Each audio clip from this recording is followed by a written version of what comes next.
लाडकी बहीण या योजनेच्या संदर्भात जी KYCची प्रक्रिया चालू करण्यात आलेली होती, तर ती KYCची प्रक्रिया 31 डिसेंबरला बंद करण्यात आली आणि आता पोर्टलवरून KYC करण्याची प्रक्रिया पण करण्यात आलेली आहे। पण त्याच KYCचं परत एकदा पोर्टल चालू करा। KYC करण्याचं जे पोर्टल आहे लाडकी बहीण योजनेचं, ते परत एकदा चालू करा, ती वेबसाईट परत एकदा चालू करा।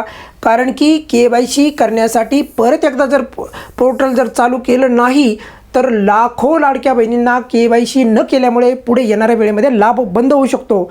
आता तुम्ही म्हणाल सर त्यांनी वेळ दिला होता KYC करण्यासाठी, पण त्यांनी काही लाडक्या बहिणींना ऑप्शन दिला नव्हता। जसं की एकल महिलांना KYC करण्याचा पर्याय उपलब्ध नव्हता, जसं की एखाद्या लाडक्या बहिणीचे पती किंवा वडील बेपत्ता असतील, KYC करण्याचा ऑप्शनच पोर्टलवर उपलब्ध नव्हता।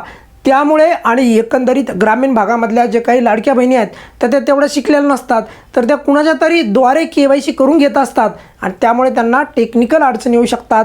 त्यांना स्वतः जर करता आली असती तर त्यांनी लगेच केली असती, परंतु त्यांना मधल्या वेळेमध्ये काही तांत्रिक कारणामुळे, वेगवेगळ्या कारणामुळे त्यांना KYC करता नाही आली। काही लाडक्या बहिणींना तर OTP आला नाही शेवटपर्यंत, OTPच येत नव्हता। OTPसाठी त्यांनी प्रचंड प्रयत्न केला तरीही OTP आला नाही। त्यामुळे राज्य शासनाला आणि एकंदरीत राज्याच्या महिला बालविकास मंत्री अदितीताई तटकरे यांना विनंती आहे की ताई परत एकदा KYC करण्याचं एकदा पोर्टल सुरू करा आणि KYC करण्याची एकदा संधी द्या फक्त, जेणेकरून लाडक्या बहिणींना त्यांची जर का राहिलेली KYC असेल तर ती KYC परत करता येईल आणि लाभापासून ती लाडकी बहीण वंचित राहणार नाही। सर्वात महत्त्वाचं म्हणजे बघा 60 लाख असं म्हणलं जातं आहे की एवढ्या लाडक्या बहिणींची KYC राहिलेली आहे। आता इनमिन आपल्या योजनेमध्येच आहेत 2.5 करोड लाभार्थी, तेवढ्या पण नाहीत राहिलेल्या, 2,35,00,000च्या दरम्यान आहेत। आता त्याच्यामध्ये पण यावेळेचा हप्ता किती लाभार्थ्यांना द्यायला हा पण प्रश्नचिन्हच आहे। आता याच्यामध्ये जर का 50 आणि 60 लाख लाभार्थी जर का एवढे जर का KYC करण्याचे बाकी राहिले असतील तर एक मंत्रिमंडळाची बैठक होणार आहे आणि त्या मंत्रिमंडळाच्या बैठकीमध्ये राज्य शासनाने निर्णय घ्यावा, KYCचं पोर्टल परत एकदा चालू करावं।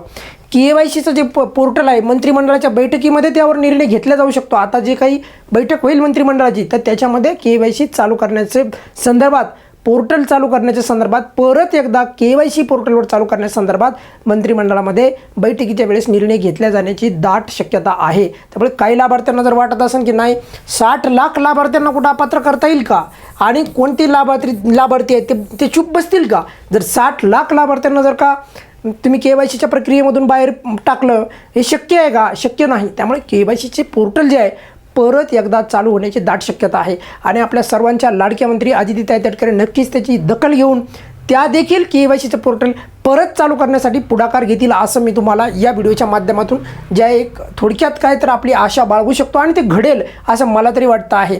त्यामुळे मंत्रिमंडळात यावर निर्णय घेण्यात यावा आणि ज्या लाडक्या बहिणींना KYC करण्याची, बघा ज्या लाडक्या बहिणींना KYC करण्याची जी प्रक्रिया करता म्हणजे ऑप्शन नव्हता त्यांना ऑप्शन द्या आणि जी प्रक्रिया आहे KYC करण्याची ती लवकरात लवकर सुरू करावी, अशा प्रकारची आपण राज्य शासनाला या व्हिडिओच्या माध्यमातून नम्र विनंती करीत आहोत। आणि त्याही सोबत एक महत्त्वाची गोष्ट म्हणजे बघा, एकल लाडक्या बहिणी आणि ज्यांचे पती किंवा वडील बेपत्ता आहेत अशा लाडक्या बहिणींना KYC करण्याची इच्छा असून पण वेबसाईटवर म्हणजेच लाडकी बहीण योजनेच्या पोर्टलवर ऑप्शनच उपलब्ध नव्हता, तर अशा लाडक्या बहिणींसाठी पण आता जर पोर्टल ओपन केलं तर त्या लाडक्या बहिणींसाठी पर्यायी व्यवस्था आणा। फक्त पोर्टल चालू करू नका, तर KYC करण्याचा ऑप्शन ह्या लाडक्या बहिणींना आणा, कारण त्या तुमच्याकडे खूप आशाने बघत आहेत आणि खरं तर यांना खूप लाभाची गरज आहे। एखादी महिला, एकल महिला असेल किंवा एखाद्या लाडक्या बहिणीचे पती किंवा वडील बेपत्ता असतील तर त्यांना तर या 1500 रुपयामधून खूप सारी मदत होते।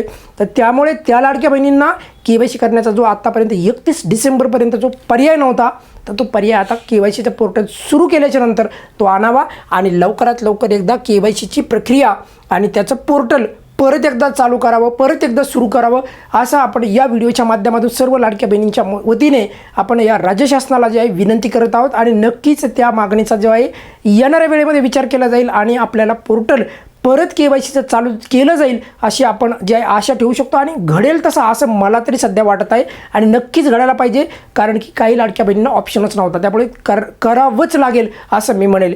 या व्हिडिओमध्ये आपण इथेच थांबूयात। बघा, KYCची प्रक्रिया परत एकदा संधी द्यावी एवढीच आपण या व्हिडिओच्या शेवटी परत एकदा विनंती करीत आहोत। या व्हिडिओमध्ये आपण इथेच थांबूयात। काही अडचण असेल तर नेहमीप्रमाणे कमेंट्समध्ये विचारू शकता। धन्यवाद।